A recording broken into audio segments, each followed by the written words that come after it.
Pegue a sua Bíblia comigo aí, querido. Abra sua Bíblia na carta de Paulo aos Gálatas. Louvado seja Deus. Você que está nos acompanhando pela internet, você que vai assistir depois na MCA TV, nas redes coligadas, depois você que vai assistir também esse vídeo, pode ser daqui a 10 anos, 20 anos, Deus ainda vai te pegar nessa palavra, porque a palavra nunca volta vazia. Louvado seja Deus. Ontem nós tivemos em Fortaleza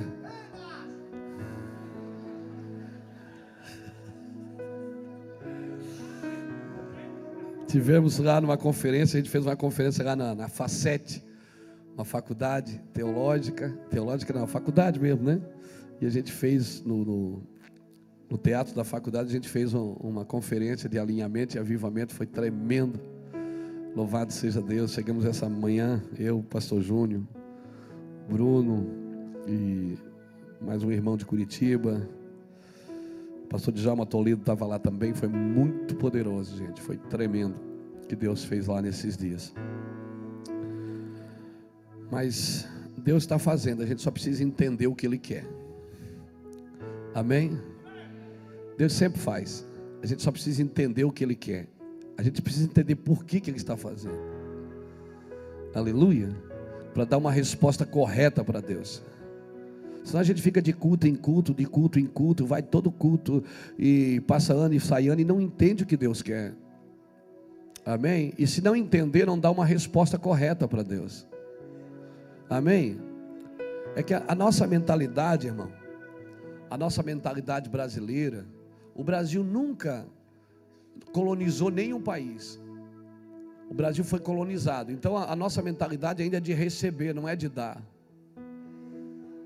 A gente tem dificuldade de chegar num lugar para dar. Então nós fizemos uma conferência lá em Fortaleza, sem inscrição, e compramos passagem, foi tudo tremendo assim, sabe? E Deus honrou tudo, pagou a conta e ainda sobrou dinheiro para o cachorro quente. Glória a Deus. Deus é bom, é ou não é? Então a gente tem que mudar a nossa mentalidade. E com essa mentalidade a gente vai para a igreja para receber e não para dar. A gente tem uma mentalidade que todo lugar que a gente vai tem que receber. Não, irmão. Nós não somos só brasileiros, nós somos do reino de Deus. E o reino de Deus, quando ele chega em algum lugar, ele chega para manifestar a glória do céu, amém? Ele não chega para usurpar nada, ele chega para dar, para estabelecer. Aleluia. Louvado seja Deus.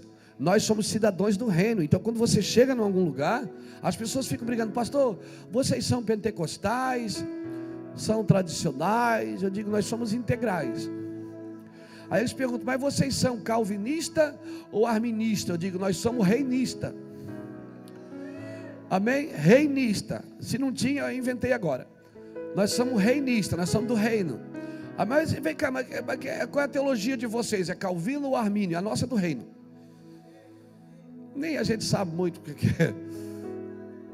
Amém? Isso não é o tempo de muitas informações, irmão, ficar discutindo coisas que não vai levar você a lugar nenhum. Isso é o tempo de a gente chorar, se arrepender, buscar o Senhor, atrair os céus para a terra.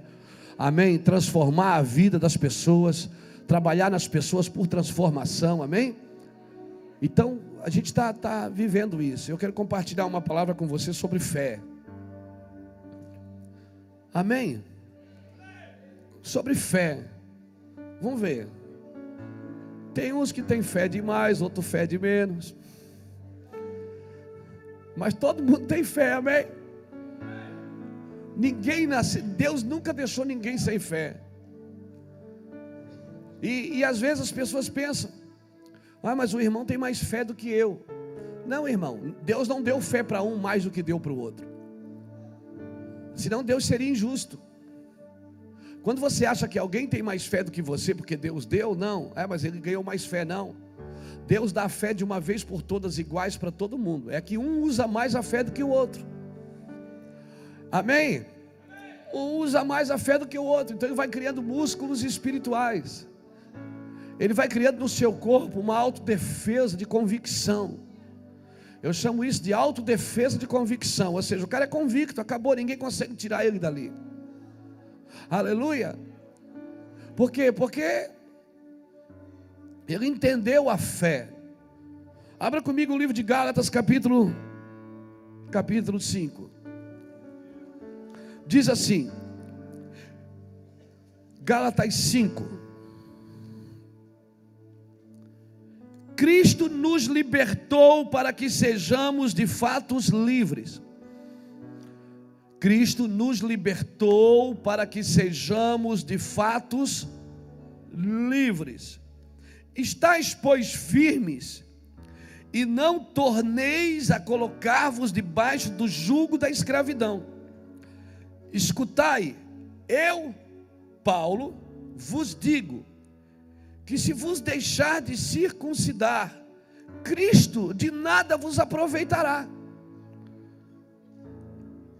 De novo, testifico a todo homem que se deixa circuncidar, que está obrigado a guardar toda a lei. Separados estáis de Cristo, vós os que vos justificais pela lei. Da graça tendes caído. Mas nós, diga nós, amém. Mas nós pela fé, aguardamos mediante o Espírito, a justiça pela qual esperamos. Pois em Cristo Jesus, nem a circuncisão, nem a incircuncisão tem valor algum. O que importa é a fé que opera pelo... A fé opera pelo quê? Amor. A fé opera pelo amor. E não é o seu amor, é o amor dele por você.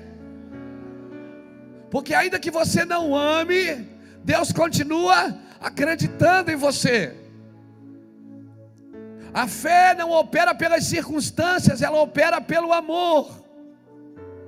O amor de Deus. Sabe por que nos falta fé?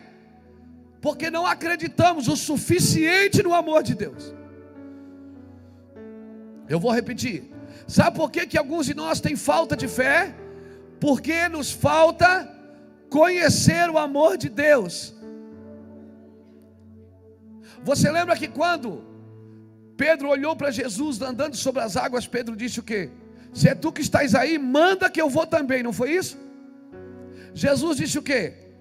Vem, Pedrão. E aí Pedro foi. Só que Pedro foi, ele foi pela fé. Só que ele andando pela fé, quando ele foi andando pela fé, ele parou de olhar para Cristo e afundou.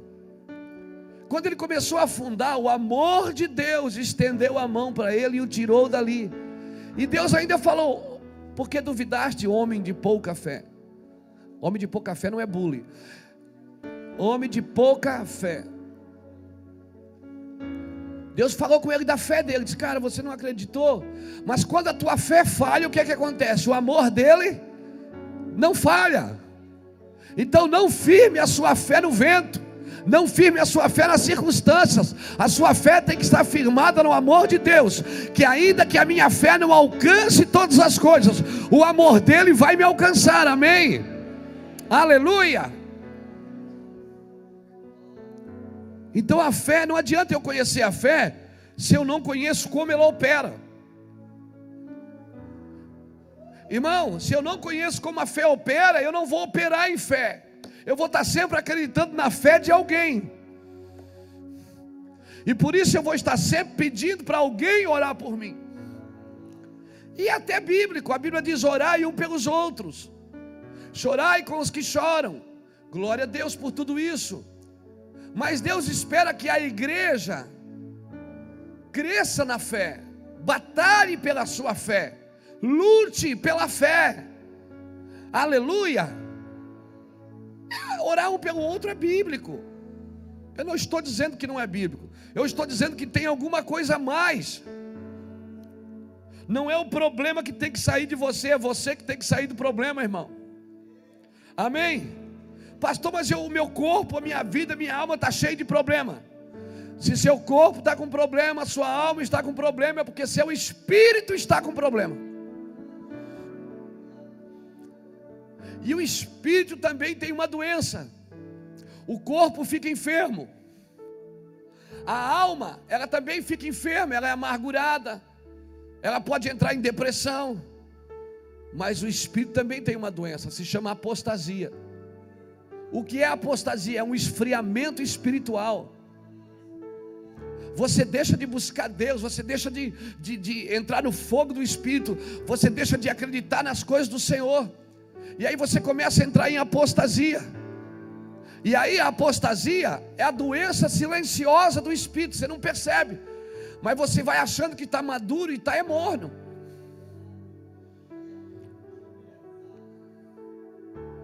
Porque agora você já leu a Bíblia inteira, você conhece tudo, você já está na igreja há 20 anos. Aí você diz, não, agora eu sou mais maduro. Isso aí é para as criancinhas que estão começando agora. Não, irmão, às vezes a gente vai ficando morno, pensa que está maduro. Maturidade não é parar de adorar, é adorar com entendimento. Não é parar de buscar Deus, não é parar de se alegrar no Espírito, é fazer isso com entendimento. Por que quando eu não entendia, parecia que eu era mais fogaréu, não era? Quando você não entendia muita coisa, não parecia que você era mais fogaréu? Chamava para uma vigília, você dizia, eu estou lá, eu vou lá, vamos para o monte. Não era assim? É ou não é? Não é, irmão? A pessoa botava a mão na sua cabeça e dizia, Che cantaralabaraia, e Deus vai te dar vitória, e você e chorava e rolava. E agora que você está na igreja há 10 anos, já leu a Bíblia inteira, é amigo do Espírito Santo, aí você diz, não, agora eu estou amadurecendo. Às vezes você não está amadurecendo, você está esfriando. Porque não tem pior orgulho, irmão, do que o orgulho de saber. O pior orgulho é o orgulho de saber, porque eu sei, eu não me rendo. Eu vou sabendo e eu vou criando barreiras para me render. Esses dias alguém falou para mim, pastor, eu não caio na unção. Eu fico todo olhando, todo mundo cai, por que eu não caio? Eu digo, irmão, se joga. Se joga, meu querido. Mas daí não é coisa da carne. Eu digo, você consegue viver para Cristo sem a carne? Então diga para a carne, carne, me jogue agora no chão. Aí tem gente que fica, mas isso não é de Deus. Irmão, tem um olhar profético, não crítico. Se você tiver um olhar profético, você vai sempre acreditar no que Deus está por fazer, não naquilo que, isso aí é meninice, aquilo ali não é assim. Antigamente, não, quando eu vi hoje a Maquele com o violão na mão, eu fui arremetado não existe, eu fui arremetido lá para trás. Em 1999, quando a gente fazia um culto aqui, na Missão Divina, que a polícia vinha fechar a rua, e eu usava um terno cor de cenoura, uma gravata azul, eu orava o dia inteiro em línguas, para de noite pregar na igreja. Eu me lembro que eu entrava na igreja, as pessoas caíam endemoniadas. A Maquele não cantava, ela só fazia e Deus vinha com tudo. E hoje, porque a gente sabe mais, por que a gente não se rende ao Senhor? A gente tem mais sabedoria, tem mais conhecimento, sabe que Ele é poderoso para fazer mais do que pedimos e do que pensamos. Mas não, agora a gente é inteligente. Agora a gente é inteligente. O problema é que a inteligência roubou você do fogo de Deus. A sua inteligência tirou você da inocência. A inteligência tirou as pessoas da inocência. Não, irmão, tudo que não procede da fé é pecado.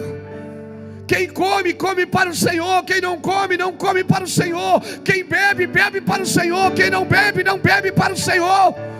Se não for por fé, é pecado. Então, se você vê que você não cai, te joga.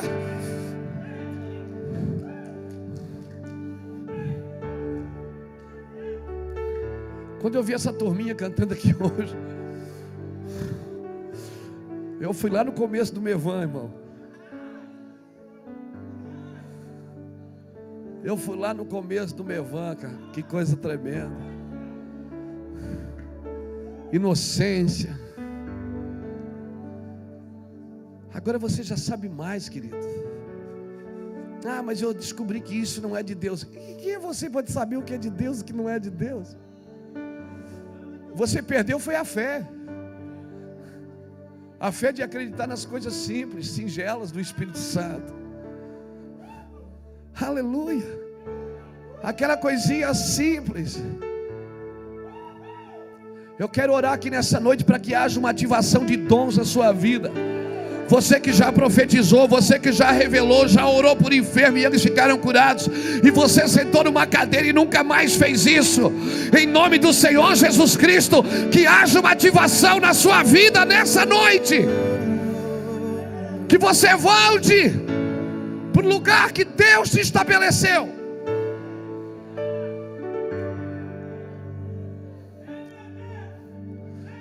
Faça a provinha com Deus. Vai para cima, irmão. Inocência. Vou te falar uma coisa. Se o meu corpo tem problema, se a minha alma tem problema, é porque o meu espírito tem problema. O espírito assiste a minhas fraquezas. E se ele não está assistindo, tem algo errado com ele. Vai ver, eu não estou deixando ele cuidar das minhas fraquezas. O que eu vou dizer parece heresia, mas não é. Deus não está interessado no que você faz para Ele, mas no que você deixa Ele fazer em você. Deus não está interessado no que você faz para Ele, mas no que você deixa Ele fazer em você. A fé opera pelo amor, querido. Não adianta falar de fé se você não sabe como ela opera. Não adianta. Deus não está interessado. Você pode parar de fazer tudo e deixar Ele começar a fazer em você. Sabe qual é o problema da igreja? Eu acho que a igreja brasileira ela está muito certinha. Ela está muito certa, muito controladinha. Está tudo muito arrumadinho. Ela precisa dar uma bagunçada pelo Espírito. O Espírito Santo precisa botar algumas coisas assim, dar uma desorganizada nela no Espírito. Ela se organizou tanto que ela não tem mais unção, não tem mais poder.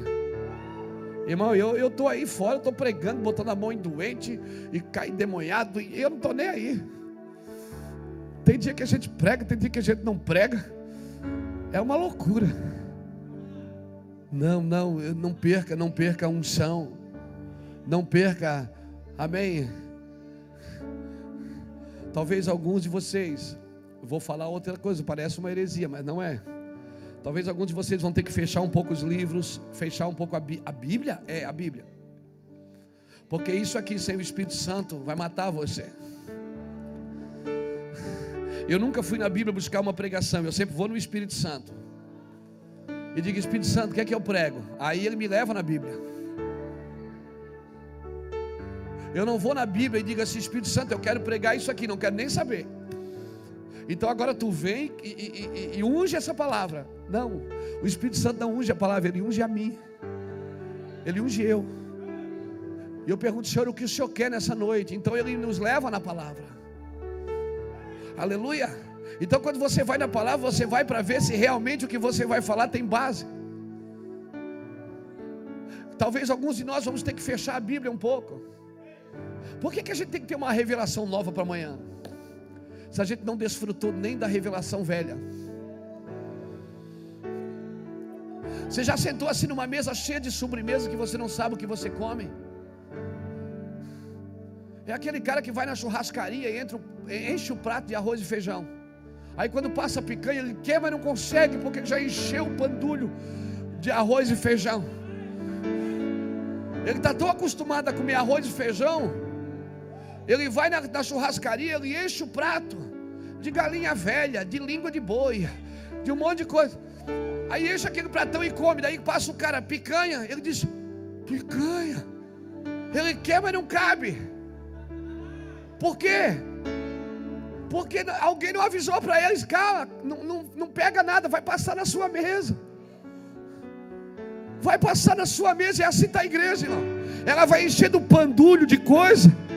E quando a glória de Deus vem, ela não sabe, ela está tão entulhada de coisa que ela não sabe o que comer. A mesa está tão farta que ela não sabe o que comer.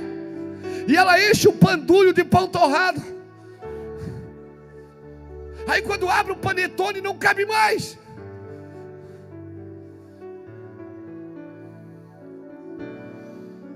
Não, querido, a fé opera pelo amor. Deus colocou o amor dele no seu coração. Porque se ele não pode fazer em você, não interessa o que você faz para ele. Não interessa, se Deus não puder fazer em você, o que você faz para ele não tem vida. Se Deus não puder fazer em você, o que você faz para ele não tem propósito. Porque se você deixa Deus fazer o que ele quer fazer em você, você não terá problema. Porque até o problema vai contribuir. Porque quando você está no centro da vontade de Deus, todas as coisas contribuem para o bem daqueles que andam segundo a vontade de Deus, amém? Todas as coisas concorrem para o bem daqueles que andam segundo o seu propósito. Até o problema vai ser bênção na sua vida. O problema é que a gente quer que a fé venha sobre o problema.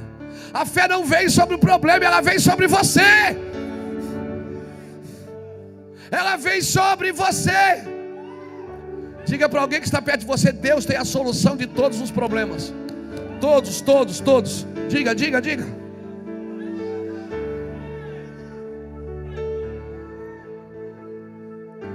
Olha aqui para mim. Para solos, olha aqui. Segura essa no seu espírito. Para todos, diga comigo, todos. Para todos os problemas a solução é a mesma. O problema é que você quer uma fé para cada problema. Você quer uma fé para cada problema. A mesma fé que cura dor de cabeça cura o câncer. A mesma fé que cura a diarreia cura a AIDS. A mesma fé que expulsa o demônio pode derrubar principados. A mesma fé, eu preciso é crescer na fé. Ela opera pelo amor. Quando eu não ajo em fé, eu estou dizendo: Deus não me ama o suficiente. Deus não me ama o suficiente. A fé não opera pelas circunstâncias, ela opera pelo amor. O problema é que a gente quer um tipo de fé para cada problema. Você já viu que tem oração que a gente faz aquela bem forte? Hoje inventaram o nome, a oração forte. Porque tem oração fraca. Você conhece alguma oração fraca? Oração fraca é feita por um homem fraco, por uma pessoa fraca. Não existe, irmão. Tem coisas que a gente diz: ô irmão, estou com dor de cabeça, ora por mim. A gente diz: ô Espírito Santo, cura essa dor de cabeça agora. Aí diz: meu pastor, o negócio é mais grave, é câncer.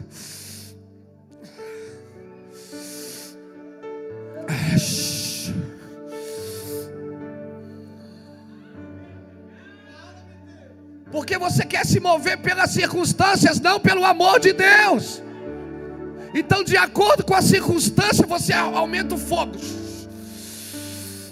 É câncer, é? Então tem que ser mais forte.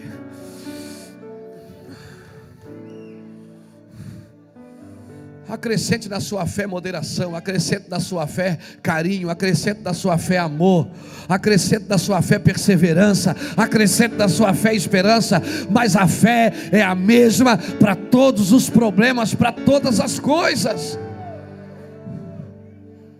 Aleluia, glória a Deus. A base da fé para todas as circunstâncias é o amor. Por isso não despeje fé sobre o problema. A fé não é sobre as coisas, é sobre você. E nessa noite nós vamos crescer em fé aqui, irmão. A fé é a visão do seu espírito, não é a visão dos seus olhos. Por isso que a fé não anda por vista.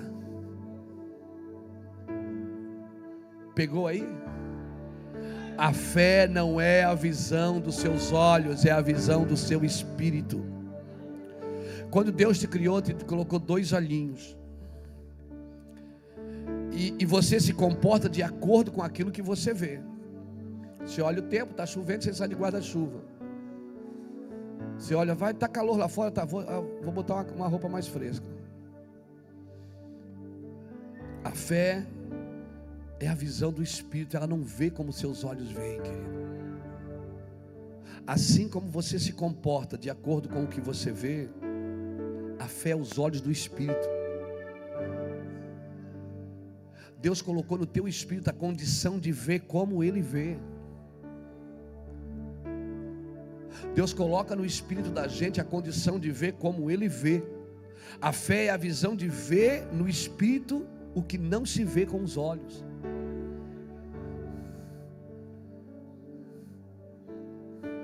Está pegando? Então, pega essa mensagem de hoje no espírito. Não consulte a carne. Toda vez que você consulta a carne, a fé não obedece à carne, ela obedece ao espírito. Aleluia. Quando Jesus chega no tanque de Betesda, em João capítulo 5, ele olha para um paralítico e diz assim: queres ser curado? Ele diz: como ninguém me leva no tanque? Jesus não perguntou se ele queria ir no tanque. Ele disse: ninguém me leva no tanque, e sempre que eu vou, chega alguém na minha frente. Ou seja, a culpa é de alguém de eu estar nessa situação. A culpa sempre é de alguém de eu estar nessa situação. Quando o Senhor diz queres ser, você diz agora, tem que ser agora.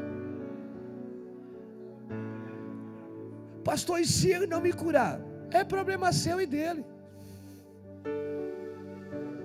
Talvez Ele quer que você mergulhe um pouco mais. Tudo que Deus vai fazer, Ele vai fazer por fé. Amém, querido? Não há nada que resista à fé. Nada que resista à fé, porque Ele vê, ela vê o que não se pode ver. Se você ler Romanos 14, 23, a Bíblia diz que tudo que não provém da fé é pecado. Tudo que você faz sem fé, você faz por vontade própria, ou você faz pelos olhos naturais. Hebreus capítulo 11, versículo 6 diz que sem fé é impossível agradar a Deus. Ou seja, a minha fé não ajuda a Deus, ela agrada a Deus. Porque quando eu tenho fé em Deus, eu estou acreditando no que Ele disse. Amém, irmãos? Quando eu tenho fé em Deus, eu estou acreditando no que Ele é. E se Ele disse, vai acontecer. Porque nós fazemos tantas coisas que não é proveniente da fé. Por que eu faço tanta coisa que não é proveniente da fé? Quando Deus me diz assim: Luiz, isso é assim. Então isso é assim, acabou. Eu não tenho que buscar concordância para ver se é isso mesmo. Eu não tenho que procurar ver se alguém concorda com o que está escrito.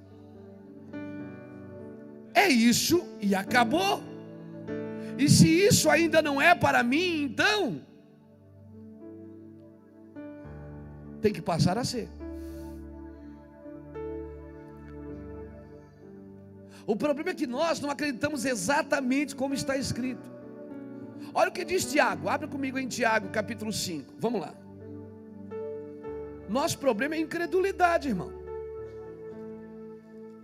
O problema de todos nós é a incredulidade.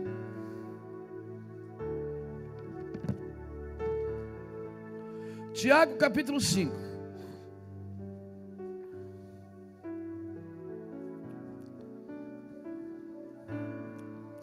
Olha o que diz, versículo 13.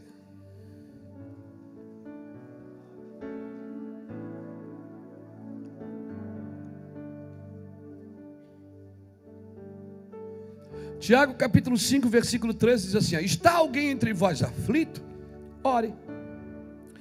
Está alguém contente? cante louvores. Está alguém entre vós doente?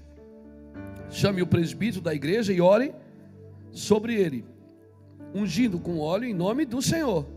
E a oração o quê? Salvará. Se existe oração da fé, é porque existe oração sem fé. Pegou? A oração da fé salvará o doente. Qual é a oração da fé, pastor? É aquela que eu faço quando eu tenho uma visão dentro do meu espírito do que Deus disse, que vai acontecer exatamente o que Deus falou que aconteceria, que será como Deus falou. Eu sei que está resolvido o problema. Quando Jesus pegou o pão para partir, você lembra? Você lembra quando Jesus foi multiplicar os pães? Na realidade ele não multiplicou os pães, ele repartiu os pães. Ele orou? Ele orou para repartir, para multiplicar? Ele diz: Pai, multiplica agora, em nome de Jesus, esse pão, agora! Ele orou assim? Ele só disse: Pai, graças te dou, porque tu sempre me ouves. Eu graças te dou, porque tu sempre me ouves. Sabe o que Jesus estava dizendo? Eu sei que esse problema está resolvido. Ah, pastor, mas Jesus era filho de Deus. E você é filho de quem? Jesus era filho de Deus. E você é filho de quem? Ele era o primogênito, era o primeiro. Você também é filho de Deus. Se tem a oração da fé, é porque tem a oração que não tem fé. A fé atua pelo amor dele e não pelo seu amor. Não é o seu amor que determina o quanto de fé, é o amor dele, irmão. Deus colocou fé no meu coração, no seu coração. Todo mundo aqui tem fé. A fé é que alimenta o seu espírito. Tem fé em Deus. Tenha fé nas pessoas. Acredite nelas. Ah, mas elas vão, e se elas me decepcionarem? Mas isso é andar em fé. Certamente você vai ser decepcionado. E aí, para não passar pela decepção, você se priva de viver na fé. Então você cria as suas circunstâncias, e você vai até onde o seu bom senso determina. Irmão, viver na fé é se arriscar. Viver na fé é correr riscos. Amar é correr risco de não ser correspondido. Acreditar é correr risco de se decepcionar. Amém? Estender a mão é correr risco de perder os dedos. Mas servir a Deus é um risco. E a fé é um risco. Porque a fé não vive por circunstâncias. Ela é a visão do Espírito. Quando nós começamos a viver uma vida no Espírito, a nossa vida cresce. Nós vamos viver de acordo com as nossas decisões no Espírito. Decisões da alma ou decisões do Espírito. Quando a alma decide, a alma, ela quer se isentar do problema. O Espírito não. O Espírito, ele tem a solução do problema, que é a fé. Pastor, mas como é que eu vou decidir na alma ou decidir no Espírito? Porque na maioria das vezes que você decide na alma, você decide por você, pela sua vontade, não pela vontade de Deus. Porque a vontade de Deus, ela está embutida no seu espírito, não na sua alma. Por isso eu e você precisamos ter uma vida ativa no Espírito Santo, uma vida ativa com Deus, aleluia, aleluia. Isso é que nem academia. Quem faz academia aqui sabe. Você vai lá, compra aquele agasalho bonito, aquele tênis, todo animado, paga um mês adiantado, eu sei. Na primeira semana você diz: eu acho que eu não vou mais não, porque eu não vou suportar. Porque na primeira semana, você não começa levantando 100 quilos. Você levanta 2. E olha no espelho ainda. No outro dia, seu braço não mexe, irmão. Você vai trabalhar assim, de colete. Se tiver que andar de moto, já era. Porque você mexeu em músculos no seu corpo que você nunca havia mexido. Você só usava o básico do seu corpo, né? Acordava de manhã, você era um esportista, só jogava dominó.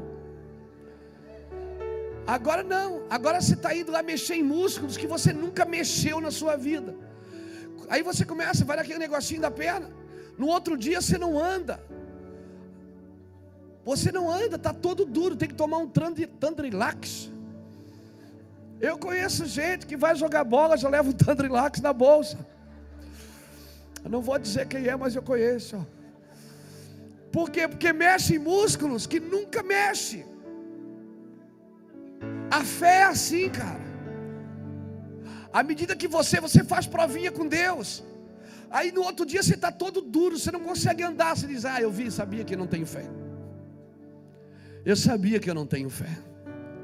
Não, querido, não desista de viver na fé. Quem vive na fé não anda por vista, amém, querido? Na primeira semana é assim, você vai andar todo duro, Silver.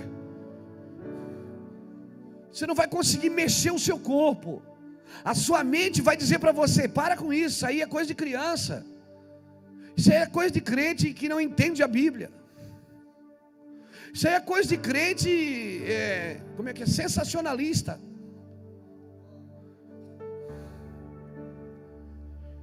E aí a gente sai da fé, irmão. A gente começa a entrar na apostasia, o espírito começa a perder a força. E aí todas as decisões que a gente faz agora é na alma. E a alma, ela quer se privar de todos os problemas. A alma não gosta de passar luta, porque a alma se fere fácil. A alma se machuca, ela se ofende. A alma, ela deixa você deprimido. Ela deixa você depressivo. Mas quando você começa a ativar uma vida no Espírito, acorda de manhã, vai gastar lá 5 minutos, 10 minutos, dobra o seu joelhinho ao redor da sua cama e só canta para Ele. Só canta, só adora, deixa o seu espírito vir para fora. Meio-dia você dá uma paradinha, vai em casa almoçar, ou almoça no escritório, vai no banheiro da empresa e só levanta a mão e ainda dá mais uma cantadinha. Mas eu não sei nenhuma música, inventa uma. Inventa uma na hora, um novo cântico. A Bíblia diz que Ele firmou os meus pés sobre a rocha e colocou um novo cântico na minha boca, um hino de louvor ao nosso Deus. E aí então você começa a movimentar músculos que você nunca movimentou. Eu te garanto, quando o primeiro problema aparecer, você diz, agora eu sei qual é a chave. Você vai levantar as mãos e vai dizer, porque Ele vive, posso crer no amanhã. Porque Ele vive, temor não há. Mas eu bem sei, eu sei que a minha vida está nas mãos. Sabe como é que Jesus foi para o Getsemane? Foi cantando um hino.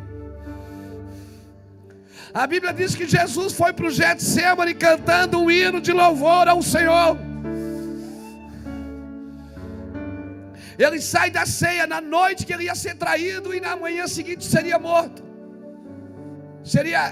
Iria para a cruz e morreria no outro dia à tarde. Ele foi cantando um hino. Comece a mexer músculos da sua vida, músculos espirituais que você nunca mexeu. Sai do básico, irmão. Sai do básico de uma fé cristã básica. É muito básico a nossa vida. Você perdeu a oportunidade de dar um amém bem grande agora. Você perdeu a oportunidade de dizer assim, pastor, eu quero isso, eu quero isso, eu quero isso, eu quero isso, eu quero isso. O Espírito não vive segundo o que você pensa, o que você sente. O Espírito, ele é os olhos da fé. Aleluia. A inocência. A gente tem tudo sob controle. Esse é o mal. Nós temos tudo sob controle. Abra sua Bíblia comigo em Apocalipse capítulo 6. Deixa eu mostrar uma coisa para você.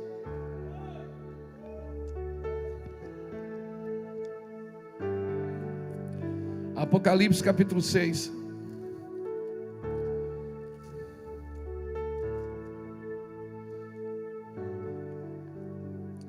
Enche-me do teu poder, pois de ti eu quero ser. Espírito, enche o meu ser. Espírito, Espírito, enche a minha vida. Espírito, enche a minha vida. Enche-me com teu poder, pois de ti eu quero ter. Espírito, enche o meu ser. Sabe por que a fé atua pelo amor? Ela opera pelo amor? Porque ela tem o poder de revelar o amor de Deus no seu espírito. Ela transfere a visão do amor de Deus dentro do seu espírito, irmão. E se você conhece o amor de Deus dentro de você, acabou, irmão. Você nunca mais vai se sentir rejeitado por ninguém. Você é rejeitado, se sente rejeitado até conhecer o verdadeiro amor de Deus. E vai ver que Deus não improvisou com você. Tudo aconteceu exatamente como precisaria acontecer. Deus não improvisa com você, querido. Quando o amor de Deus é transferido para o nosso espírito, que a gente tem a noção disso, tem a convicção disso, irmão, acabou, irmão. Você não se sente mais ofendido por ninguém, rejeitado por ninguém, perseguido por ninguém. Você vai entender que o seu espírito que vai ler a situação, não é a sua carne nem a sua alma. Quem vai ler o ambiente é seu espírito. E você vai querer sempre olhar com os olhos proféticos. Você vai dizer, não, vai ver que isso está acontecendo por causa daquilo que precisa acontecer. Você nunca vai olhar com um olho crítico para o dia.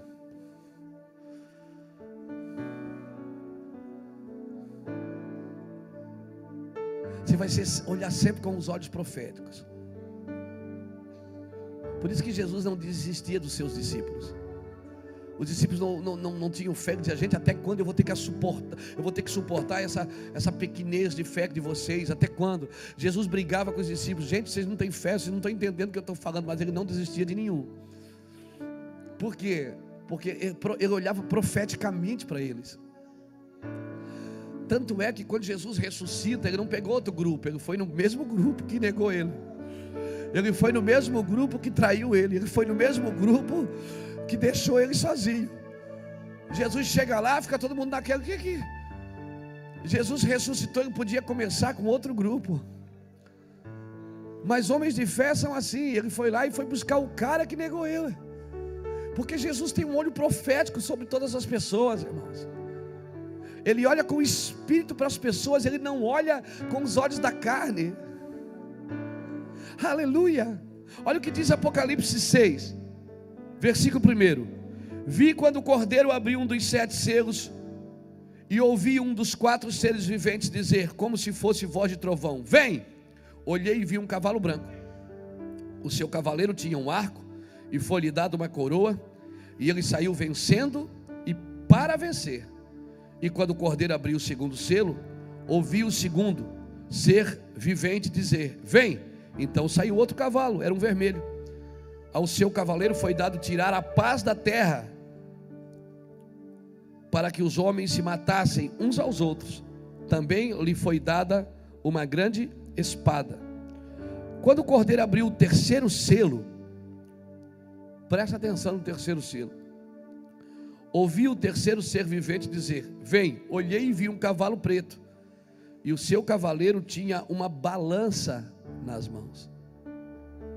E ouvi como uma voz no meio dos 4 seres viventes que dizia: uma medida de trigo por 1 denário, 3 medidas de cevada por 1 denário, e não danifiques o azeite e o vinho. Você vê 3 selos aqui, 3 cavalos. Deixa eu trazer isso aqui para os nossos dias. No primeiro selo, Deus dá a condição do cara viver bem. É o cara que nasceu para vencer. É o cavalo branco que veio para vencer. Vencer sobre a terra. O segundo cavalo vermelho veio para tirar paz. Veio para trazer o mal.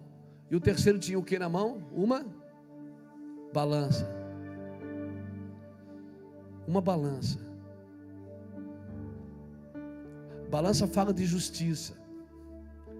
Querido, ou seja, que condição você vai viver? Que condição você vai viver? Você vai viver no primeiro cavalo, que veio para trazer a vitória, veio para vencer? Ou vai viver na condição do segundo, que veio para tirar a paz? O terceiro trouxe uma balança. Isso aqui fala de uma visão escatológica, mas eu quero trazer aqui para os nossos dias, para essa mensagem. Nós vamos viver no quê? Parece que a nossa vida como cristão é uma vida só para pagar problema. Você já viu que a gente vai na igreja? Não. Olha aqui, a gente só vai na igreja, a maioria de nós, não estou dizendo para todos, mas muitos de nós vamos na igreja porque a gente está cheio de problema. E a gente vai para a igreja para sair dos problemas. A gente tem dificuldade de viver sobre os problemas, de viver sobre as necessidades, de viver sobre as frustrações, sobre as circunstâncias. A igreja parece que ela vive fazendo culto só para tirar um pouco de peso de cima dela. Parece que ela vive só para descarregar. Ela vive só para descarregar. Nós temos dificuldade de andar sobre o problema. A igreja parece que ela está tão viciada em ter problema. Por quê? Porque ela perdeu a fé, irmão, entrou na apostasia. A apostasia é uma visão, é uma doença do espírito. O espírito não crê em Deus. A gente crê na hora da unção, que quando vem aquele fogo, aquela glória, quando um pregador, quando tem uma evidência na hora que acontece alguma coisa, todo mundo crê. Por isso que quando cai um demônio, a gente tem que até entrevistar ele para ver se é demônio mesmo. Porque o negócio está tão escasso de demônio, irmão, que tem que aproveitar o que tem. Como é teu nome? Quando acontece um milagre, tem que botar em rede social, por quê? Porque deixou de ser coisas naturais. A igreja perdeu a balança. Ela não tem mais aquela balança na mão. Os cultos hoje são para tirar o problema das pessoas. Os nossos cultos nas igrejas hoje, irmãos, são para que as pessoas sejam livres dos seus problemas. Porque a igreja não tem mais a capacidade de andar sobre a dificuldade. Ela não tem mais a capacidade de andar sobre a dificuldade. Nós éramos para estar andando em vanguarda. Nós éramos para estar andando em vitória, de glória em glória, porque a igreja ela tem que crescer de glória em glória, não é de problema em problema. Ela tem que andar de glória em glória, queridos. Aleluia. Nós vamos viver de acordo com as nossas decisões. Se eu decido na alma, é a minha alma que vai reinar. Se eu decido na carne, é a carne que vai reinar. Se eu decido no espírito, é o espírito que vai reinar, irmãos. Nós precisamos voltar a viver uma vida no espírito com Deus. Você sempre vai viver isso, sempre vai viver. Irmão, bate uma dor, a sua alma grita na hora, vai no médico. Eu não estou dizendo que está errado você ir no médico, pelo amor de Deus, me entenda. Eu estou dizendo que se você embarcar num carro correndo e já ir, essa vai ser sempre a sua primeira atitude. Eu estou dizendo que nós não temos mais a primeira atitude de buscar a Deus. A nossa primeira atitude é ir buscar a Deus, irmãos. Eu não estou dizendo que você não pode ficar doente. Eu não estou dizendo que você não tem que ir ao médico. Pelo amor de Deus, não é isso que eu estou dizendo. Eu estou dizendo que a sua primeira atitude tem que ser a fé. Se a sua fé não for a primeira atitude, está doente, espera aí, vem cá, vamos orar. A doença é ilegal na minha vida. E se eu ficar doente? Então vai e compra o remédio e toma. Ah, mas eu era assim antes, pastor. Mas depois eu fiquei tanto doente que eu aí parei. Esse é o problema. A gente não persevera em fé. A gente não persevera em fé. A gente tem uma primeira atitude sempre. A primeira atitude sempre é corre. Toma cibalena. Meu Deus, a cibalena faz tempo. Lembra da cibalena, Horácio? Toma 2 cibalena. Eu não estou dizendo que está errado você tomar algum remédio, pelo amor de Deus. Não é isso. Eu estou dizendo que uma das maneiras de matar a fé é não dando para ela a primeira atitude. Uma das formas de matar a fé dentro de você é não dando para ela a primeira atitude. A primeira atitude de um cristão tem que ser a fé. Depois vai no médico, vai na farmácia, vai tomar remédio. Mas a primeira atitude é fé.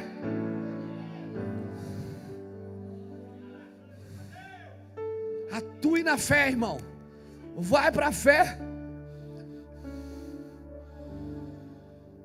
Mexa. A fé que existe em você não deixa apagar o pavio que fumega, querido. A doença da igreja do século 21 é a apostasia. Ela perdeu a fé. Ela tem riqueza, mas é pobre. Tem olhos, mas não vê. A primeira atitude de um cristão é a fé, amém? Não ative segundo o que você pensa ou sente. O Espírito Santo quer levar você para uma decisão no Espírito. Tudo que Deus faz, Ele faz no Espírito. Não é por sentimento ou por pensamento.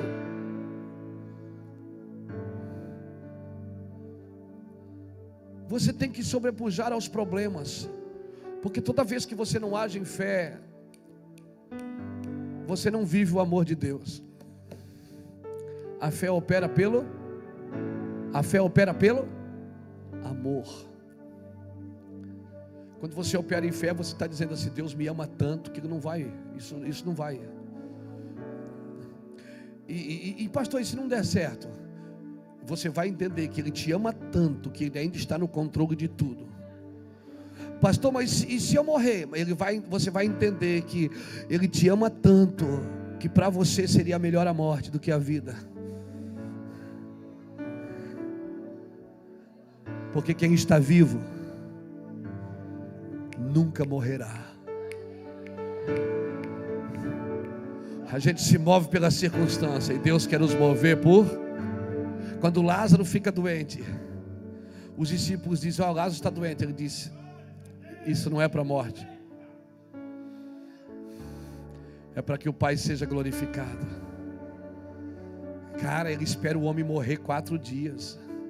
Ele só vai depois do 4º dia. Isso é atuar em fé, é uma fé louca. Isso é uma fé doida. A igreja precisa entrar nesse lugar dessa fé maluca, irmão. Dessa fé doida. Às vezes a gente critica quando vai num velório de um adolescente, de um jovem, as pessoas estão orando para ele ressuscitar. Você diz: isso aí, viu aí, coisa feia, coisa ridícula. Olha esses crentes idiotas. Não, são crentes de fé. E se não ressuscitar, enterra. Mas a primeira atitude é a fé. Sempre será a fé e sempre tem que ser a fé.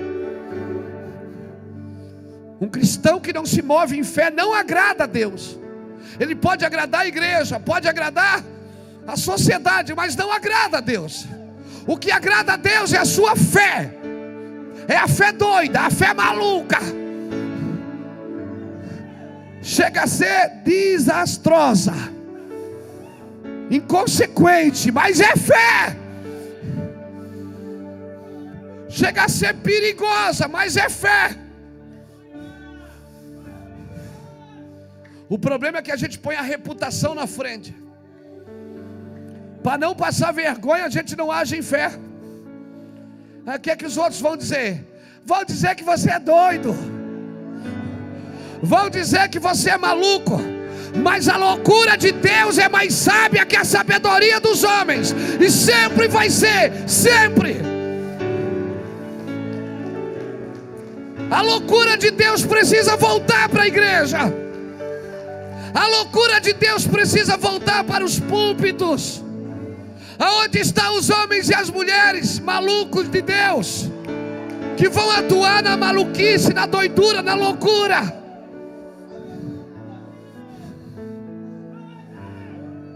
Eu fui pregar em igreja já, irmão, que quando cai endemoniado eles dão água com açúcar para o diabo tomar.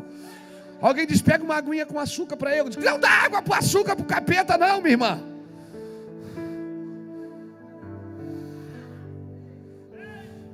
Não é porque o povo não está acostumado a ver isso. Deixa eles acostumar, porque é agora nesse lugar que a igreja está entrando.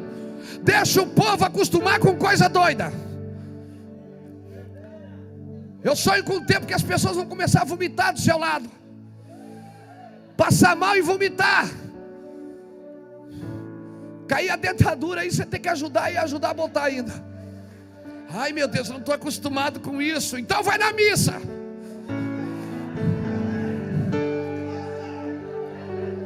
Eu não estou acostumado com isso. Não, irmão. Não, a igreja precisa entrar num lugar louco. Amém. É verdade. Eu conheço pessoas aqui que estão sentadas nessas cadeiras aí, que quando começou esse ministério estava comigo aqui, camisa arregaçada, expulsando demônio. Agora não. Ficou tão inteligente que acabou. Ficou tão inteligente que não expulsa mais demônio.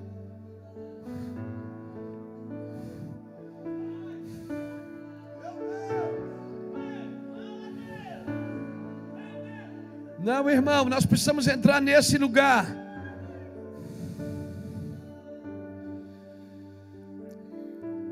Se você não consegue se livrar de uma enfermidade, seu espírito está enfermo. Te peguei. Seu espírito está enfermo, você precisa se livrar disso. Entra num quarto, começa a orar em línguas. Bota um som lá. Deus vai na frente e abrir aquele, né? Abrindo o caminho, quebrando. Tem coisas que você precisa passar. Tem períodos que você precisa estar doente mesmo. Para quê? Para crescer em fé. Pastor, eu vou ficar doente para crescer em fé. Às vezes Deus precisa, a gente precisa passar algumas coisas para crescer em fé, para saber que todas as coisas cooperam para o bem daqueles que amam a Deus e andam segundo o seu propósito. Pastor, passei uma luta, mas está aí sentado aí, ó, adorando a Deus com a Bíblia na mão e vai para a eternidade. Foi bom ser afligido para que eu aprendesse a guardar os teus decretos. Tem coisa que você tem que passar mesmo, ninguém pode te ajudar. Não adianta fazer campanha. Não adianta, você tem que passar mesmo, você tem que passar e dizer, eu estou passando porque Deus quer e pronto. E para que Deus quer? Deus está me treinando, alguma coisa boa vai acontecer comigo. Deus está aprontando alguma para mim. Eu tenho certeza disso. Eu sei que essa luta, irmão,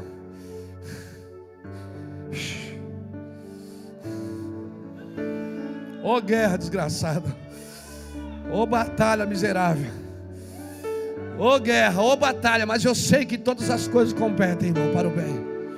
Eu sei que está valendo a pena. Eu sei, Deus está criando músculos espirituais na gente. Eu sei que a guerra é grande. Ô guerra, meu Deus, parece que não passa nunca. Passa um caminhão, depois vem um bitrem. Passa o bitrem, vem uma locomotiva. Passa a locomotiva, vem um jato. Meu Deus, não passa nunca, é uma coisa atrás da outra. Parece que é um efeito dominó, acontece tudo de uma vez só. Tudo de uma vez só, você diz, meu Deus. É bom que você passa tudo de uma vez só também, e aí já acaba ligeiro. Ano que vem tem umas novas. Agora tem que parar de perder a cabeça de pedinte, irmão. Perder a cabeça de medíocre. Perder a cabeça de coitado, de ir para a igreja. Ai, estou passando uma luta, pastor, ajuda aqui, meu Deus. Tanto tempo Não passa nunca. Não é para passar mesmo. Não é isso que vai passar. É você que tem que passar disso. Você tem que sair do meio. Sai do meio. Sai do meio disso. Fecha a porta.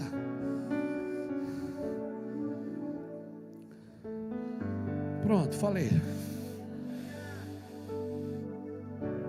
Se o Espírito não está ajudando na minha fraqueza, é porque vai ver, eu não estou orando como convém. Eu não sei orar como convém. Como é orar como convém? É orar com fé,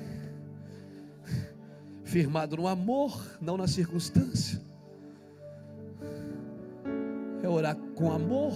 Eu sei que tu me amas, Senhor. Eu sei que isso vai passar. Eu sei, Senhor.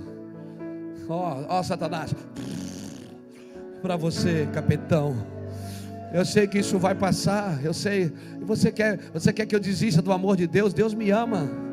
Ele me ama tanto que não deu isso para outro, deu para mim, porque eu sou forte. Eu vou conseguir suportar. Eu vou passar esse negócio. Ele sabe com quem ele está lidando. Eu sou um filho escolhido.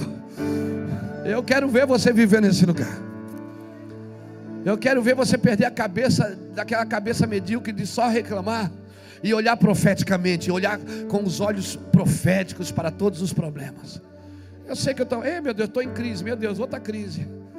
De novo, Jesus, estou em crise. Eu tenho uma crise de meia e meia hora, irmão. Você acha que tem crise? Eu tenho uma de meia e meia hora. A minha crise é controlada. Você acha que tem crise? Eu tenho uma de meia e meia hora. Mas ela bate e volta. Quando Satanás vem trazer uma mentira, eu digo: sai fora, capitão. Eu não acredito em você. Eu não acredito em você. Você é mentiroso. Você é o pai da mentira. E ele não diz isso. Meia hora depois ele vem com outro. Você tem que cuidar com isso. Eu digo: sai fora, diabo. Toda vez que vem alguma coisa trazer medo, eu sei que é o diabo. O meu Deus não me traz medo, Ele me desafia. O Deus que eu sirvo não me traz medo. Ele diz: vai, garoto, vai que você consegue. Vai. Eu disse: mas Senhor, por que o Senhor não faz logo, me tira desse lugar? Ele disse: não, eu estou te dando autoridade. A próxima vez que você passar por isso, você só vai levantar a mão e o diabo vai ter que ir embora.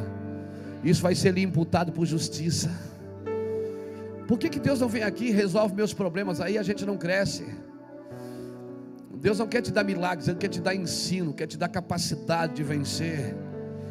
Aleluia. Eu sei quando é Deus, porque Deus me desafia. O Espírito não se emociona, irmão. Quem se emociona é a minha alma. Pastor, então eu não posso me emocionar. Deve se emocionar. O problema, sabe o que falta na igreja? É lágrimas. E quando chora, só chora por si mesmo.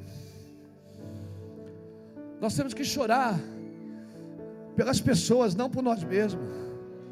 Quem chora pelos outros não tem tempo de chorar por si, e nem vai precisar de chorar por si. Você quer ver um nível de fé crescer na sua vida? Vai no hospital amanhã na visita à tarde. Mas eu não tenho ninguém doente. Arruma alguns parentes doentes aí. Arruma alguns amigos doentes. Vê se tem alguns amigos doentes. Vai lá, pega um crachazinho daquele e entra lá no hospital. Vai orar. Eu duvido você ir no velório amanhã e botar a mão em alguém que está lá no cemitério. Não, mas eu estou crescendo em fé. Tá não, irmão. Tá não. Faz alguma coisa que vai desafiar a sua capacidade. Eu quando tinha 18 anos, vou contar isso para você. Eu acho que eu já contei aqui, mas eu vou contar de novo. Eu trabalhava numa empresa, foi o meu primeiro emprego, a carteira de motorista. Eu namorava a pastora Iraci. Ela fez 7 novenas para mim, né, amor? Ela fez 7 novenas para me tirar a carteira. Verdade, não foi? Você era uma beata, irmão. Ela fez 7 novenas para me tirar a carteira de motorista. Eu tinha 18 anos, a gente estava começando a namorar. E aí o professor Renato Barbosa, lá da fazenda, que tinha uma empresa de vender doces, ele me deu um emprego. Eu dirigia os caminhões dos tios, do meu pai, dos meus avós, mas era tudo sem carteira. Naquela época não precisava carteira, né, irmão? Quer dizer, precisava. Mas ninguém tinha. Ninguém usava capacete, não é? Não é verdade? E aí eu fui tirar a carteira. Aí ganhei o emprego. Eu dirigi uma 608, uma Mercedinha. Quem lembra da Mercedinha? E fazia entregas de chocolate em Tijucas, Canelinha, São João Batista. Eu conheço tudo ali. Nova Descoberta. Glória a Deus. E aí tinha um cachorro, um policial. E aquele cachorro era amarrado numa corrente que ele andava no pátio inteiro da empresa. Eu chegava de manhã, eu morava perto, eu abria o portão, pegava o jornal e eu ia mexer com o cachorro todo dia. E eu sabia que ele só vinha ter uma marquinha que eu mesmo tinha feito. Eu chegava lá e fazia assim, o cachorro endemoniava. E ele vinha, quando ele vinha, eu pegava o jornal e na cara dele. E saía, todo dia, era a minha diversão antes de abrir a empresa. Um dia eu peguei o jornal. Aí quando eu fui, eu não vi o cachorro, só vi a corrente. Já deu um gelo aqui dentro. Quando eu olhei na ponta do corredor, aquele cachorro olhando para mim como quem diz, é hoje, dia da vingança do nosso Deus. Eu olhei para aquele cachorro e ele fez assim, e não adiantava dizer para ele, eu não sou ele, eu não sou aquele cara. Eu saí correndo e aquele cachorro atrás de mim. Ele meteu a boca assim na minha bunda. Que bunda? Não tinha bunda, irmão. Era um negócio. Ele meteu a boca assim, arrancou um pedaço da minha calça. E eu dei um tapa, e saí correndo. Eu pulei em cima da Mercedinha. E tinha um caibro assim, uma altura assim enorme, da tamanho dessa caixa de som. Eu puxei, pulei lá em cima e fiquei pendurado. E o cachorro. E eu fiquei ali uma meia hora até chegar alguém. Pendurado. Quando chegou alguém, eles me tiraram dali e riram muito, né? Claro, Deus sempre envergonha a gente. Porque o que a gente faz escondido, Deus expõe em público. Te peguei. O que a gente faz escondido, Deus expõe em público. Aí, rapaz, depois eu fui lá analisar. Eu disse, meu Deus, olha onde é que eu pulei. Eu não sabia que eu era bom de pulo assim. Precisou um cachorro correr atrás de mim para me desafiar a fugir de um problema, a sair do meio de um problema. Eu descobri que eu pulava alto, irmão. Aquele dia, se você não tem um desafio, querido, se você não tem um desafio, esse é o problema da igreja. Ela não tem desafio, a gente não tem desafio, a gente não tem uma causa. Qual é a sua causa? Trocar de carro no final do ano. Qual é a sua causa? Pintar a casa. Comprar um estofado. Vou comprar um estofado novo para o ano que vem. Estofado é boa, né, irmão? Sabe qual é o problema da gente? A gente não age em fé porque a gente não tem causa. As nossas causas são muito medíocres. A gente não sabe o que é chorar por uma nação que nunca ouviu o Evangelho. A gente não sabe o que é ir num lugar onde tem fome, que as crianças morrem de fome. A gente não sabe, irmãos, o que é ter uma causa concreta dentro do Espírito. Talvez a igreja precise ir um pouquinho para a rua. Talvez você precisaria pegar seu carro no final de semana e ir em alguns projetos sociais para ter uma causa. Talvez você embarcasse num avião com o Alexandre e fosse no Peru, numa igreja de pessoas discapacitadas, lá em Pucallpa, um coral de surdos e mudos, como a gente tem lá, de pessoas que andam quilômetros para ir numa reunião. Não, anda não, alguém tem que buscar elas porque elas não conseguem andar. Talvez você precisaria entrar num avião e talvez fazer alguns quilômetros com o Júnior lá no Nordeste.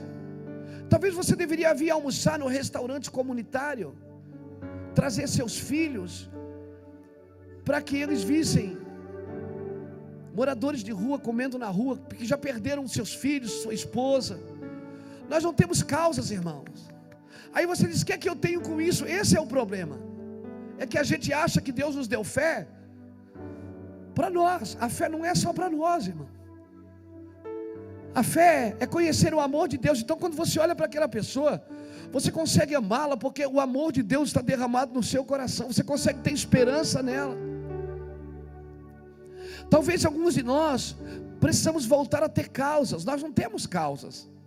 Deus te dá uma causa para você ter lágrimas. Deus te dá uma causa para você ter fé e acreditar que Deus pode fazer aquilo, irmão. Aleluia. A minha oração é que as causas voltem para bater na sua porta, que a gente não viva mais uma vida inerte. Nós não temos uma causa forte, uma causa que nos tire da cama de madrugada, que nos faça perder o almoço, que nos faça perder algumas coisas. Nós precisamos entrar nesses lugares, querido, de causas. Pastor, mas eu já tenho a minha vida. Irmão, deixa eu te falar uma coisa, com todo o amor no meu coração e com todo o respeito que tenho por você, se você vive só a sua vida, ô vidinha miserável, se você vive só para você, é muito pouco. Você não tem causa, você não tem alegria mesmo. Você é um candidato à depressão. Você é um candidato à rejeição. Se você vive só para você, não, querido, você precisa ter uma causa viva dentro de você, saltando dentro do seu espírito todos os dias. Aleluia, aleluia, aleluia. Peça para Deus, mas pastor, mas o que eu faço? A culpa não é minha. Claro que não, eu não estou dizendo que é. Eu estou dizendo que um relacionamento com Deus, sabe o que Deus vai fazer? Ele vai transferir o coração dele para você. Ele vai colocar as causas dele dentro do seu espírito, e aí sim você vai ter causas.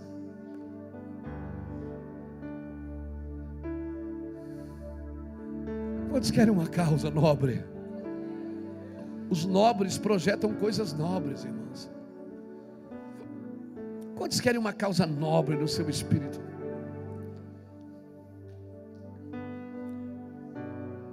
Uma causa assim que vai mexer com toda a sua casa. A minha oração é que causas venham para o seu espírito e você viva por fé. Aleluia. Fique de pé comigo, querido.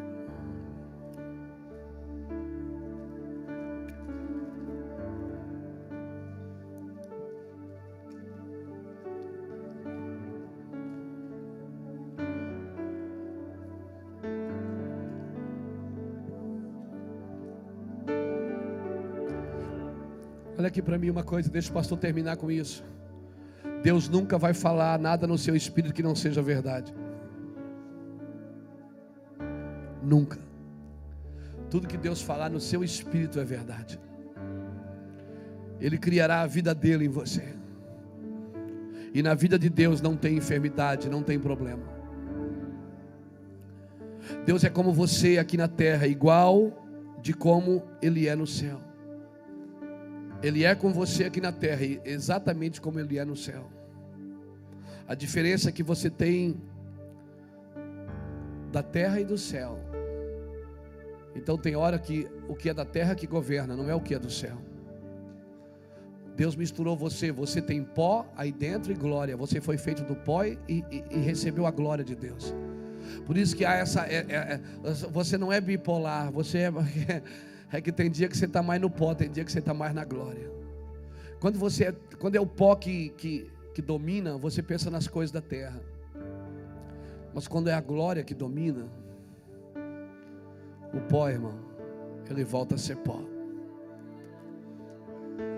E nós vamos ter que decidir o que nós vamos viver. Ou vivemos no pó ou vivemos na glória.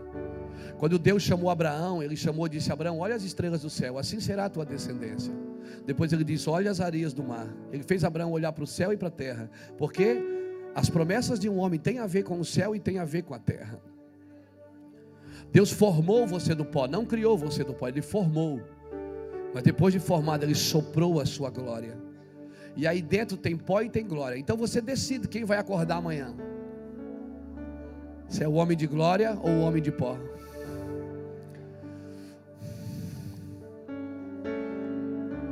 O problema é que Satanás tem autoridade para comer do pó da terra, mas nunca terá autoridade para tocar na glória de Deus. E se você decidir viver no pó, você vira comida de serpente.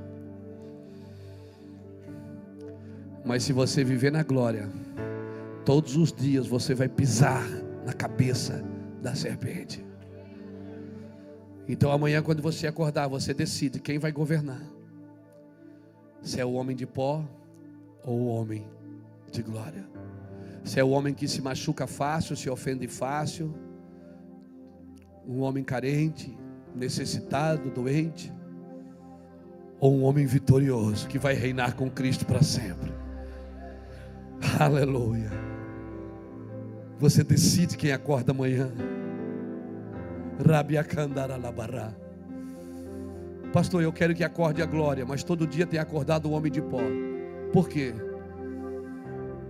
Porque o homem de glória só é alimentado pela glória de Deus. O homem de glória, ele não é alimentado com exibições, ele não é alimentado com coisas. Riquezas não podem alimentar esse homem. Fama não pode alimentar esse homem. Esse homem é alimentado com a presença de Deus. Por isso, pastor, convida você a buscar ao Senhor como você nunca buscou, querido. Busque a Deus como você nunca buscou. Não viva uma vida inerte. Mergulhe fundo. E se o paraquedas não abrir, pastor? Se o paraquedas não abrir, tem um reserva. E se o reserva não abrir? Voe.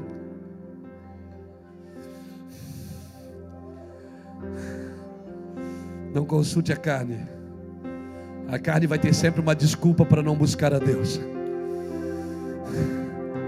A carne vai ter sempre uma desculpa para não se render a Cristo completamente.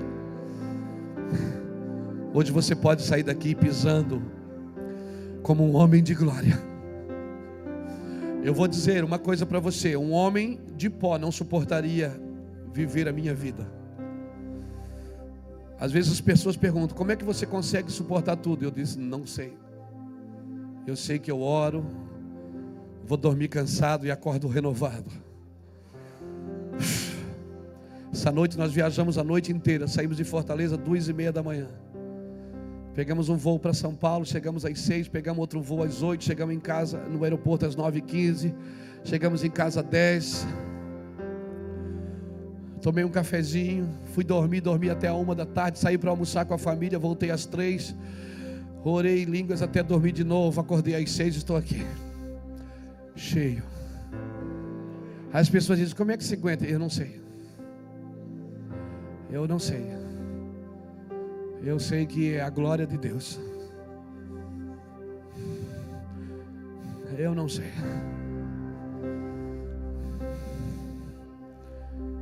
Mas eu não vou consultar a carne, porque a carne, ela vai estar cansada, certamente.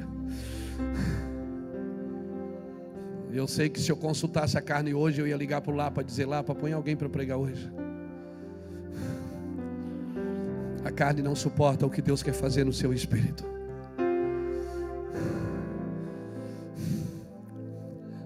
Eu quero orar por homens e mulheres de glória. Sai do seu lugar. Vem aqui para frente.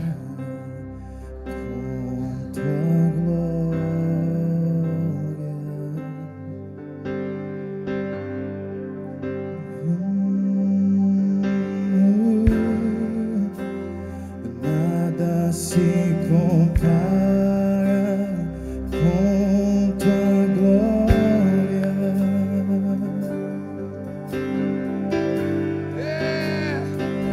Oh,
ali que eu quero estar, na mesa da presença, jamais abandonar. Se esse é meu lugar, se esse é meu lugar, és tudo que eu tenho.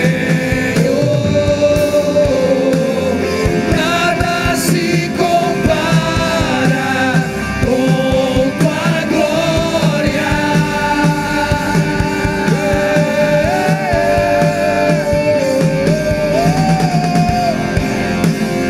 Nada se compara com tua glória.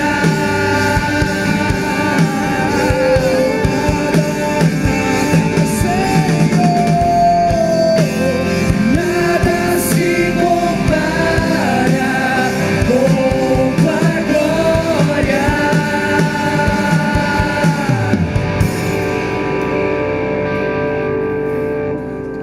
glória. O Júnior falou uma coisa lá em Fortaleza ontem, muito séria.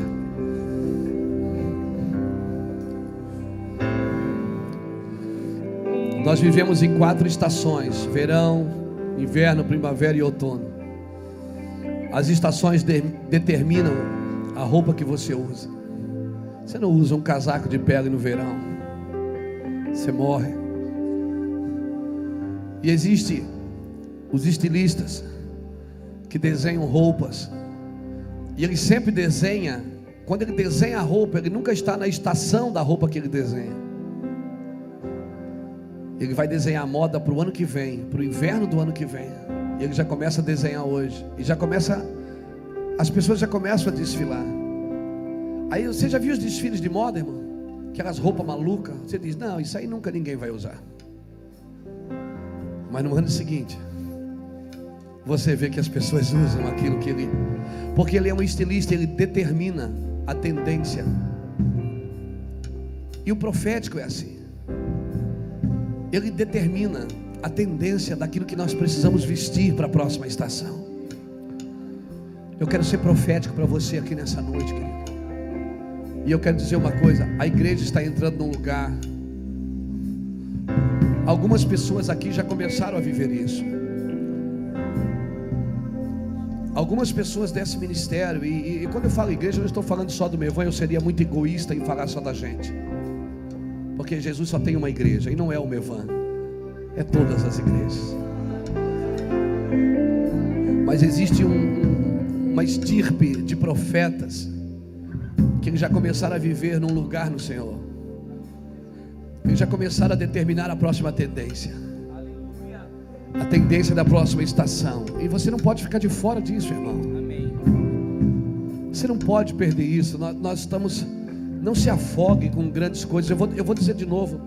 Talvez alguns de vocês precisam fechar a Bíblia um pouquinho, esconder a caixinha da promessa, fechar os livros, não ler mais nada nos próximos dias e só orar. Só entrar num nível de oração, de arrependimento pelas nações, pelo pecado da igreja brasileira, pelo reinado de Mamon, pela corrupção no Brasil. Nós entramos nesse lugar para que Deus transfira para o nosso espírito a causa do coração dele.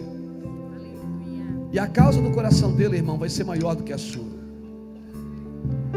E eu te garanto, se Deus começar a transferir a causa do coração dele para o nosso coração, as nossas petições, elas serão tão pequenas, tão rasas, que nem vai valer a pena pedir. E Deus vai começar a fazer para você mais do que pedimos e do que pensamos, segundo o seu poder que opera em nós. Quando você entra na vontade de Deus, você não precisa mais pedir nada para você. As coisas vão acontecendo naturalmente. Irmão, eu nunca fui na presença de Deus pedir dinheiro, ou pedir que Ele fizesse alguma coisa para mim. A tendência sempre é o coletivo, a pluralidade. Nós estamos entrando num lugar no Senhor, querido, de arrependimento nos próximos dias. Você quer ver seu coração ser encharcado da glória de Deus? Alguém esses dias perguntou para mim: pastor, por que vocês saíram da rádio, pastor? Estava na rádio todo dia, Rádio Luz da Manhã. Irmão,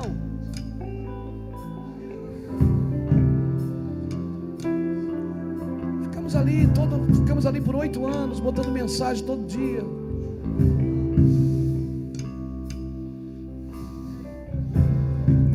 Aí tinha crentes que diziam: hoje eu gostei da mensagem. Tinha alguns botavam no Facebook: hoje eu não gostei dessa palavra.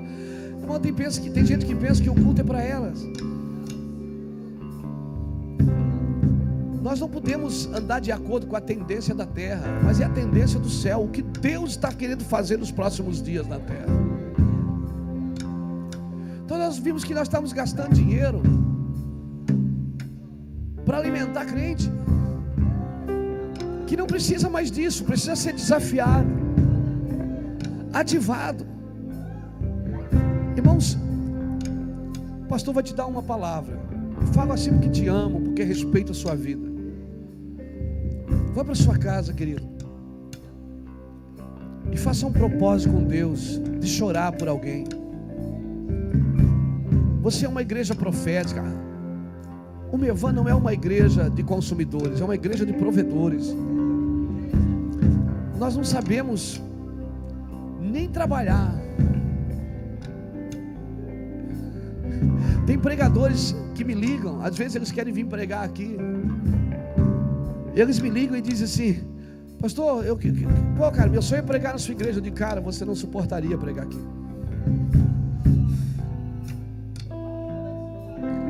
Porque essas pessoas eu conheço. Algumas pessoas estão acostumadas com um nível de palavra que eles não suportariam viver nesse altar aqui. Sem presunção, irmão, eu não sou nada diante do Senhor, Deus sabe o que eu estou falando. Mas essa história eu já conheço. Tem pessoas que se oferecem para vir pregar aqui que não dá conta, irmão. Não dá conta. Porque está acostumado a pregar para as pessoas, não para tocar o coração de Deus. Está acostumado a fazer campanhas, dividir oferta. Esse não é o propósito, irmãos. Olha, eu vou dizer uma coisa para você. Nós somos uma igreja bem alimentada. Nós somos alimentados, irmão. Nós comemos caldo grosso. Tem que ser bom para comer tudo isso. É mocotó todo dia. E não importa mais quem prega. É mocotó, é feijoada. O negócio é pesado aqui. Chega dia aqui que a gente vai embora assim, até meio empanzinado. Agora, se a gente não der uma resposta para isso que a gente recebe,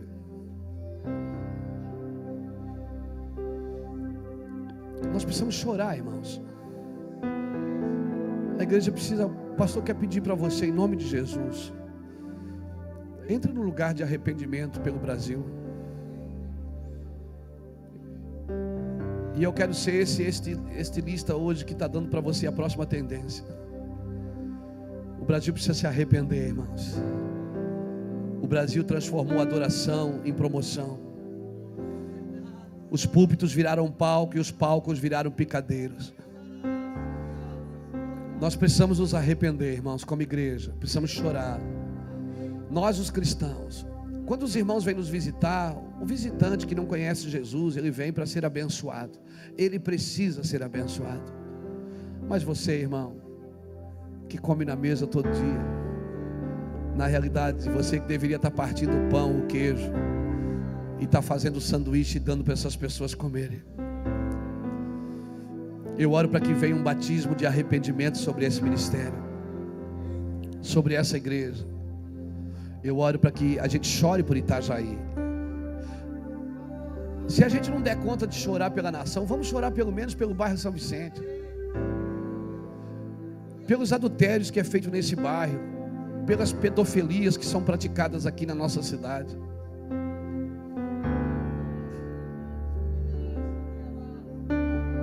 Por todas as coisas que é feito aqui. Isso é motivo. Se a igreja orar, irmão, o diabo cai por terra. Eu te garanto, faça uma prova com Deus essa semana. Vai buscar isso essa semana. Chore por essa cidade essa semana. Pastor, mas como é que eu vou forçar? Não.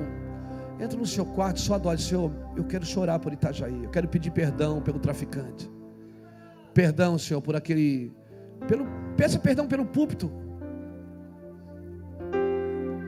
Quantas pessoas, irmãos, pregando o evangelho em adultério. Quantos líderes que caíram da graça de Deus. Peça perdão pelos púlpitos. Peça perdão pela igreja. Vamos entrar num lugar de perdão, de arrependimento nesses dias. E eu te garanto, na semana que vem, Quando eles derem o primeiro acorde aqui no violão, você vai estar subindo essa coluna aí, porque Deus vai transferir para você o coração dele. E você vai ver que Deus ama tanto essa terra e quer salvá-la e quer tocá-la. Você vai começar a procurar dinheiro no bolso para investir num missionário. Você vai procurar, meu Deus, na sua casa eu tenho arroz sobrando, eu tenho farinha sobrando. Você vai querer dar para alguém que não tem o que comer, eu te garanto, cara. Você vai olhar até para a sua garagem e vai dizer: meu Deus, para que essa montoeira de carro? Eu vou ajudar meu irmão.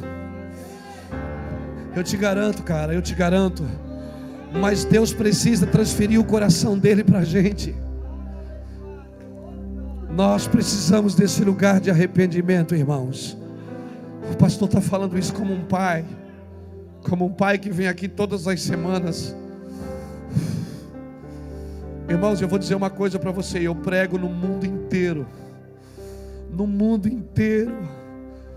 No mundo inteiro nós pregamos. Terça-feira, assim estamos indo para Boston ministrar a palavra. Mas o lugar onde Deus mais vem na minha vida é nesse púlpito. O lugar ainda onde Deus mais vem com segurança é nesse lugar. Eu não sinto em lugar nenhum o que eu sinto aqui nessa casa, porque é a minha casa, é o meu povo, é as pessoas que eu vi nascer, que eu apresentei, que eu casei, pessoas que eu vi começar. Eu sei que você tem mais do que isso. Eu sei que você tem mais do que isso. Eu sei que você pode mais além do que isso. Eu te conheço. Não vamos deixar apagar o pavio que fumega, irmão. Eu fiz um voto com Deus de não bater mais em vocês. Às vezes dá vontade, mas eu fiz um voto com Deus, que nos próximos dias eu vou pregar para ativá-los. Eu disse: Deus, me dá palavras para ativar meus irmãos, nossos filhos na fé. Eu sei que você pode mais do que isso, irmão. Deixa eu orar com você. Estenda suas mãos, levanta suas santas mãos para o céu. Espírito Santo, por favor, batiza-nos de arrependimento. Faz a tua igreja chorar pelas nações, Senhor. Pela Somália, Deus, pela Etiópia, pelo Nordeste do Brasil, Senhor. Obrigado, Jesus. Faz a tua igreja chorar pelo Nordeste do Brasil, Senhor, por Itajaí, pelos bairros carentes dessa cidade, Senhor. Nos dá uma fé que opera pelo amor, Senhor. Nos dá a tua fé, a fé do Senhor. Nos ensina a viver na tua santidade, na tua presença, meu Pai. E que teu nome seja glorificado, Deus. Eu declaro isso sobre esta igreja. Que haja uma ativação sobre as vossas vidas. Que haja um despertar de Deus sobre as vossas vidas. Que haja uma ativação sobre as vossas vidas. Quando eu vi a Ali cantar aqui hoje, o Jackson, a Josi, a Maquele fazendo louvor,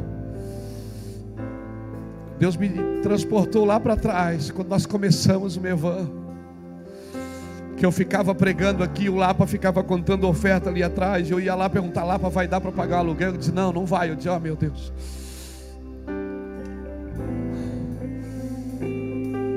Eu fui transportado quando a gente não tinha muita coisa, os instrumentos ruins, as caixas ruins.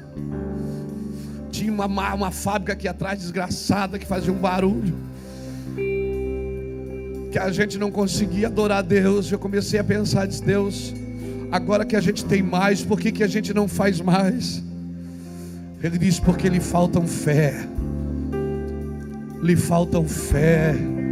Vocês precisam ter fé. Vocês precisam acreditar. O que eu falei para vocês há 14 anos atrás ainda está de pé. Eu não nego a minha palavra, eu revelo a minha palavra, eu velo a minha palavra para cumprir. Levante as suas mãos e aplauda ao Senhor por esta noite de fé. Louvado é o nome de Jesus Cristo. Louvado é o nome do Senhor Jesus. Seja um homem de fé, uma mulher de fé. Ative a fé. Faça votos com Deus. Ative a fé. Vai na paz, que o Senhor te abençoe e te guarde. Que Ele faça resplandecer seu rosto sobre ti e tenha misericórdia de ti. Que o Senhor sobre ti levante seu rosto e dê a paz. Faça prova com Deus. Deixa Deus te usar nessa semana de fé. Põe a mão sobre os doentes. Põe a mão sobre os necessitados. Chore pelas nações. Lá fora tem o pão do SOS.